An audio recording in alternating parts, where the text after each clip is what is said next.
श्री राम शर्मा जी की पुस्तक वशीकरण की सच्ची सिद्धि की विवेचना प्रस्तुत है। इसमें उन्होंने लिखा है कि प्रारंभ से ही मनुष्य एक ऐसी सिद्धि की कल्पना कर रहा है जिससे दूसरों को वश में कर सके। इस कारण वह स्वार्थ पूर्ति हेतु भटकता है, किंवदंतियों, कथाओं, जनश्रुतियों पर सत्य या असत्य के बीच झूलता रहता है।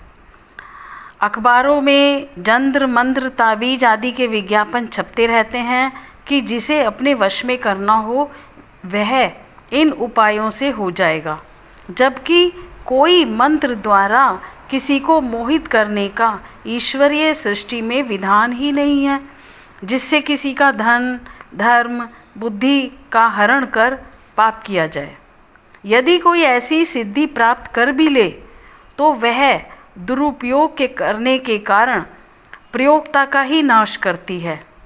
एक सर्वसुलभ और सच्चा वशीकरण वे प्रेम जैसे तप को बताते हैं।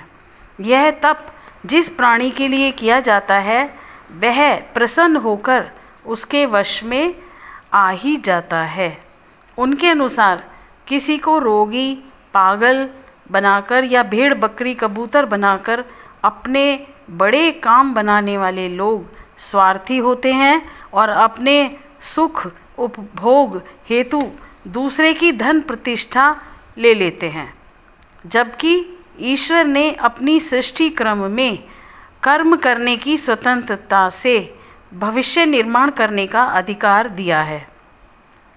अपने तप तितिक्षा से जिन सिद्ध महापुरुषों को यह योग्यता प्राप्त हो जाती है वे भूलकर भी उसका दुरुपयोग नहीं होने देते।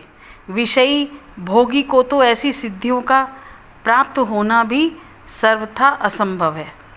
इसलिए उनका सुझाव है कि उक्त ढोंगियों के चक्कर में न आकर अपनी ही आत्मा को प्रेम से भरकर राग द्वेषों और विषयों से इतना ऊंचा उठा लिया जाए कि ये सब साधन व्यर्थ व हानिकारक लगें। हमारे आध्यात्मिक तत्व ज्ञान भरे पड़े हैं इस सिद्धि को फलीभूत बनाने के लिए। उन्हें जाने, क्योंकि मंत्र मोहित व्यक्ति बुद्धिहीन होकर अपनी क्रियाएं आपके अनुसार कर सकता है, परंतु वह अपना हृदय आपको नहीं दे सकता। गुरुवर के अनुसार एक ऐसा व्यावहारिक वशीकरण मौजूद है जो लाखों करोड़ों व्यक्तियों पर नित्य सफल होता है। यह मंत्र है प्रेम व त्याग का। यह अकाट्य मंत्र है। जाकर जा पर सत्य सनेहु, सो ते ही मिलत न कछु संदेहु। सच्चे प्रेम से मनुष्य तो क्या, पशु पक्षी भी वश में होकर आज्ञानुवर्ती बन जाते हैं। बहुत स्त्रियों के उदाहरण भी दिए हैं इसमें, जो वशीकरण के फेर में अपना धन, धर्म, सतीत्व सब गंवा चुकी हैं। युग दृष्टा ने ऐसे भ्रमजालों का सदैव ही खंडन करते हुए लिखा है कि बाद प्रायश्चित से अच्छा है कि हम वशीकरण के सर्वसुलभ मंत्र को पहचानें, जो हमारी अंतर भावनाओं के अंतर्गत रहता है। वास्तव में जो अपने प्रेमी का धन, धर्म, समय, यश सब कुछ नष्ट करने की चेष्टा करता है वह प्रेमी नहीं, शत्रु है। सच्चा प्रेमी तो अपने प्रेमी की सब प्रकार से उन्नति चाहता है। सात्विक प्रेम बंधन का नहीं, मुक्ति व त्याग का सोपान है।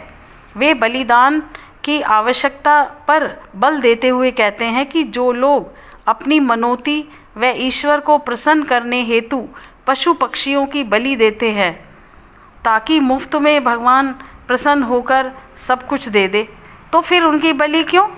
जैसे रावण ने अपने सिर दिए भगवान शंकर को, भागीरथ ने तप से गंगा को प्रसन्न कर धरती पर उतारा, वैसे ही दूसरे की नहीं अपनी ही जरूरी चीज़ों की बलि दीजिए। कष्ट सहिए, तप कीजिए। दंपति वशीकरण पर भी उन्होंने इस पुस्तक में प्रकाश डाला है और स्त्री जाति के सतीत्व की ओर संकेत किया है।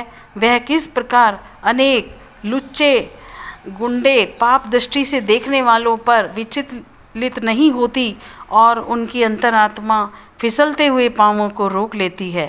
अध्यात्म की कमी के कारण, चरित्रहीनता, असुरता के चलते दूसरों को अपने वश में करने के लिए गंडे ताबीज बिक रहे हैं बाजारों में, जबकि दाम्पत्य जीवन को शुद्ध करने हेतु हृदय की उदारता, भ्रमों का निराकरण चाहिए। अपने प्रियजनों के वशीकरण के लिए भी लेखक ने उपाय सुझाए हैं तथा 5 साधन जैसे निरोगता, यानी अपनी इंद्रियों को वश में कर खान पान पर अंकुश कर पौष्टिक खाने से सब दृष्टि से सुखोपयोगी बना जा सकता है। प्रत्येक स्थिति में प्रसन्न रहकर, पवित्र विचार रखकर, मधुर भाषण द्वारा, उदारता द्वारा हम दूसरों को अपने वश में रख सकते हैं। इन 5 गुणों को बढ़ाकर हम वशीकरण की विद्या में पारंगत हो सकते हैं।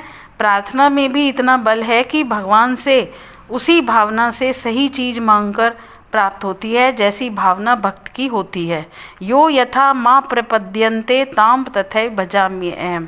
अंत में उनका मत है कि ईश्वर भक्ति, शत्रु से भी प्रेम, अपने ही कर्मों के फलस्वरूप प्राप्ति में संतोष मानना ही सच्ची वशीकरण की सिद्धि है।